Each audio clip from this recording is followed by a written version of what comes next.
Good afternoon. Welcome back to Passionate World Talk Radio Network, a wholly owned subsidiary of Global Media Network LLC. Educate, enlighten, and entertain. And this week on Scam DamNation, we are going to discuss the four things to do to protect yourself online from scams and hacks in the new year. And it's written by a bidder at businessinsider.com. The gentleman's name is Alex Bitter. And I thought I would do something to let you in on a few things. One, scammers and hackers are still committing fraud in your name. Number two, they've just transferred over to the new year, 2025, with some of their own 2025 resolutions on how to scam you better and fleece you and part you from your hard earned money. But don't be upset because right before the new year, the U.S. Treasury, yes, indeed, they were hacked by a group from China and they were quite successful. And we will take that up in another week to discuss how hackers access sensitive, quote unquote, areas of the U.S. Treasury. So rest easy. You're not the only one who is not immune to hackers and scammers. So, what do you need to know? Well, a cyber expert has claimed that there are four ways to protect yourself in 2025. And that you should also remember that keeping your online accounts and information takes work.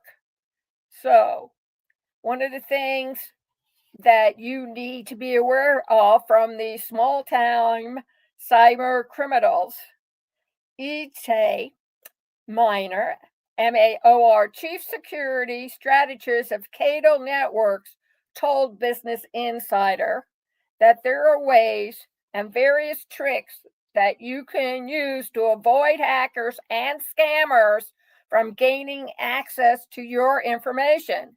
Many of these tricks and tips have been around for years, but recent developments, such as the rise of artificial intelligence, call for new strategies.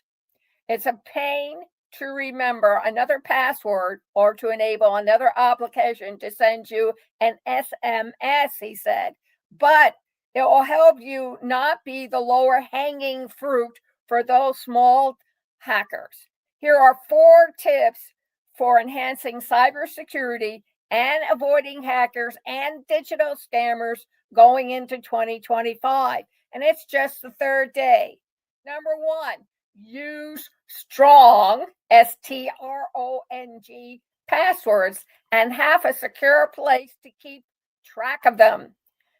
If you use the same password repeatedly for different accounts, scammers get in because it makes it a lot easier for them. Instead, he points out to some long-standing advice. Create a separate password for each account and make each one strong, at least several characters long, with a variety of letters, numbers, and punctuation marks, and without common words or sequences like 1, 2, 3, 4, 5, 6. Keep track of all those passwords. However, he has a pattern that he uses to create new passwords. Listen up. He says it's mostly secure, though. He said that the hackers might be able to figure out his pattern if they got enough of his passwords. There's also password keeping software, but bad actors can hack those too. A more secure option is a low tech one. For me, writing them down on a piece of paper is more secure unless you lose the piece of paper or misplace it. Put it in a safe place that you can never find again. Just make sure you don't leave it lying around in plain sight. Although Benjamin Franklin once said if you want to keep something from the spies, leaving it out in plain sight is the best way to do it. So think it through. Beware of social engineering scams. Some scammers don't use AI, but rely on their own communication and relationship building skills to steal money or information. Basic variations of this scam can include direct messages from people on Facebook or other social media apps who try to befriend you before asking for money or personal information. Others are more sophisticated. If I'm now an attacker and I want to attack your boss, I might connect you on LinkedIn, and then I'll try to connect with your boss. That will create a mutual connection that can make the hacker appear more credible to the boss. So be forewarned, hackers and scammers use LinkedIn. It's like the old proverbial tale: if there's a clear path in the forest with no obstacles, predatory animals like bears and lions are just as lazy as humans, and they will use those paths too. So think hard on this. Avoid AI-based scams by making a plan with family and friends. Some scammers use AI voice generators to create convincing clips of people saying they're in trouble and need money. They then call the subject's friends and relatives and use the AI-generated voice to rip them off. He said he already has a plan to avoid such scams with his family. They have agreed on a secret word they can ask for if they get a request that they may suspect may be AI generated.